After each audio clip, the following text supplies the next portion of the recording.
Alright, Isaac. This is a safe space. Can you tell me what happened? It was horrible. A strange man from Gary's Mod made me watch a terrible sequel to a bad movie. It had everything that could possibly go wrong. Inconsistency, bad animation, unlikable characters. All that in an hour's time. The terrors that ensued. It was too much. That does sound pretty bad. But tell me, how does it make you feel? How does it make me feel?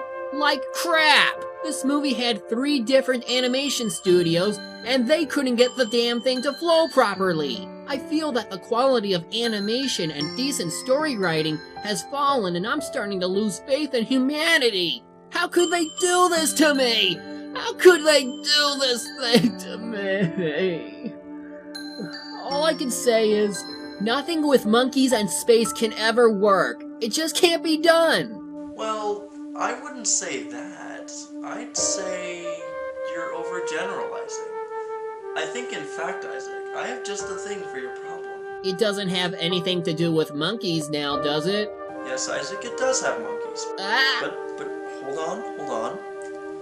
It's good. I can assure you. You sure about this? Of course.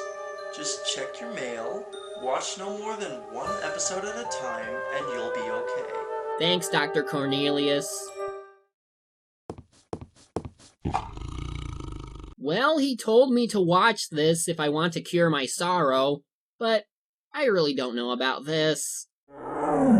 Oh, some 90s cartoon called Captain Simeon and the Space Monkeys. I've heard of it, but never seen it, so who knows if it's even good. Might as well.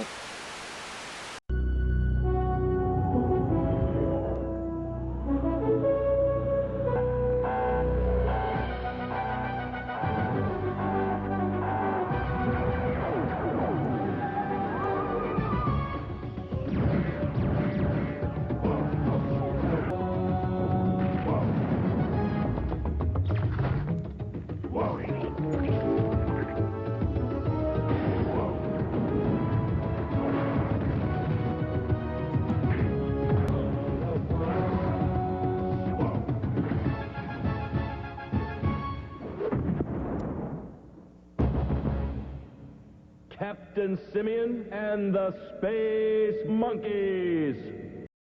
Loki, get the popcorn. Now! No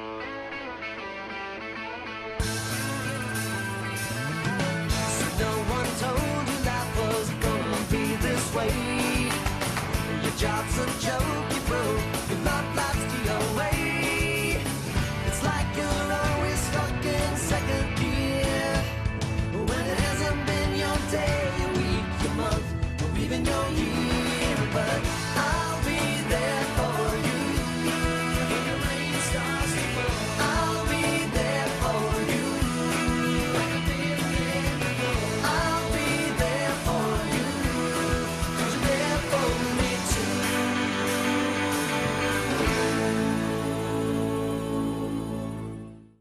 I'll keep it short and simple. Who's up for some 90s cheese? I sure am. Today we're taking a look at Captain Simeon and the Space Monkeys.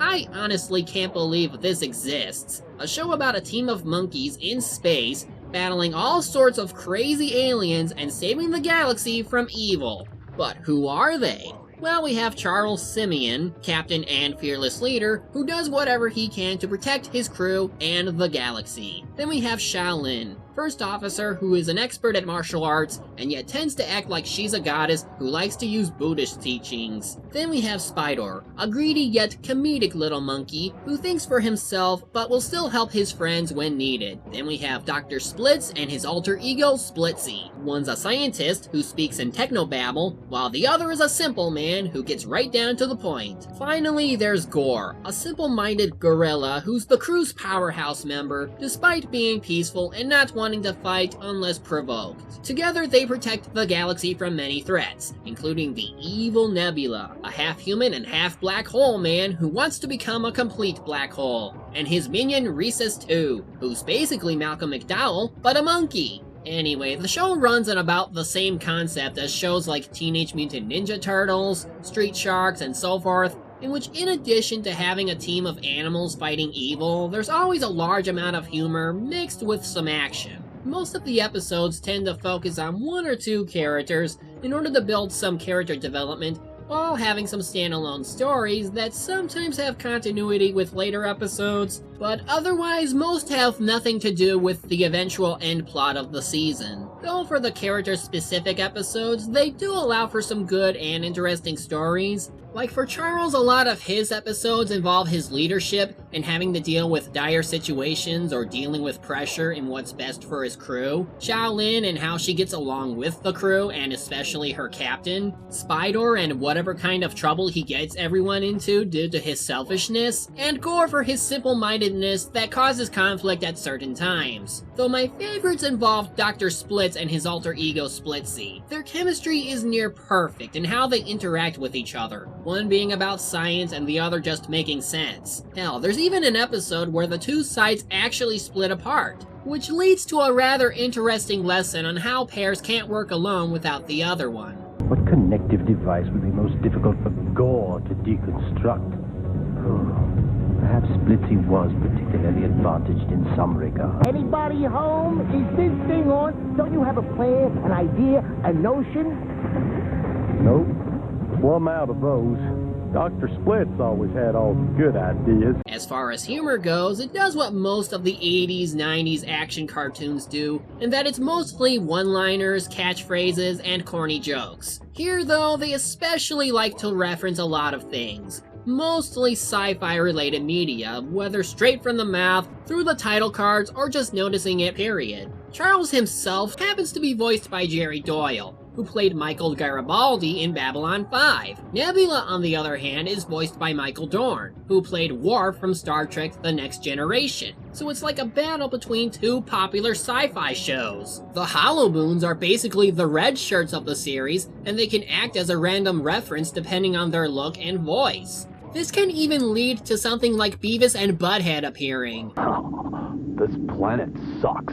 Nah, hollow butt. It really sucks. Then you have Orbitron, a small machine that was supposed to help the crew but ended up getting crushed and started spouting nonsense, who's basically a floating reference machine. You want, what about my needs? Author, have you seen my fuzzy slippers?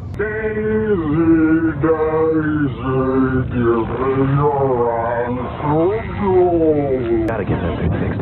It's like this show is not only spoofing every sci-fi show ever made, but is also paying homage to it. It's also probably my imagination, but they're probably acknowledging the cliches that these old cartoons had. I mean, just listen to this. Stun,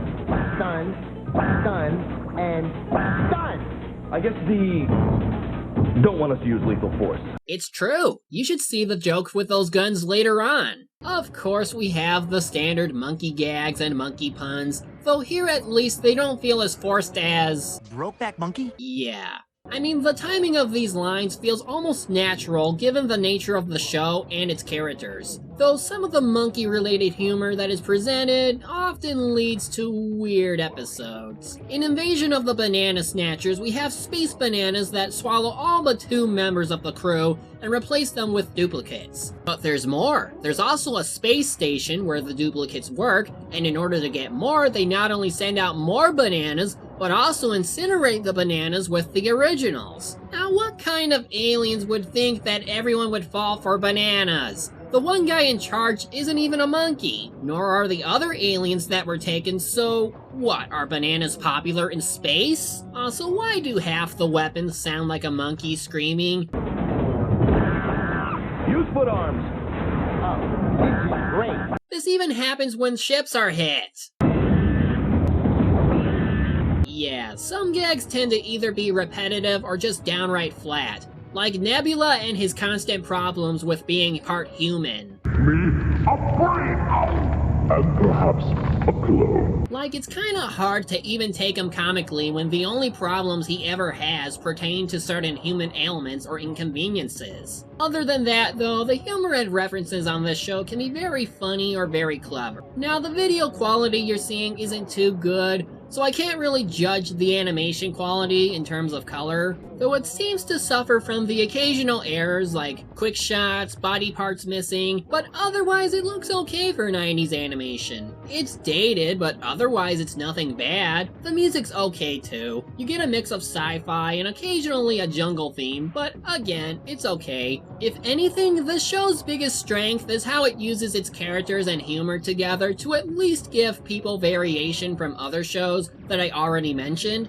While on the technical side, it's nothing special, it at least manages to keep you laughing and invested in what's going on. Overall, while this is a short series, 26 episodes to be precise, it's definitely one worth looking into. It pays homage to all things sci-fi while providing the kind of laughable humor that fans of the 90s and then some can enjoy. Watch it when you can, you won't regret it. That really made me happy. After all that bad space monkey crap, it's good to finally have something great come into my life. Now, I'm in the mood for another movie. What to do next? Eeny, meeny, miny, ah crap.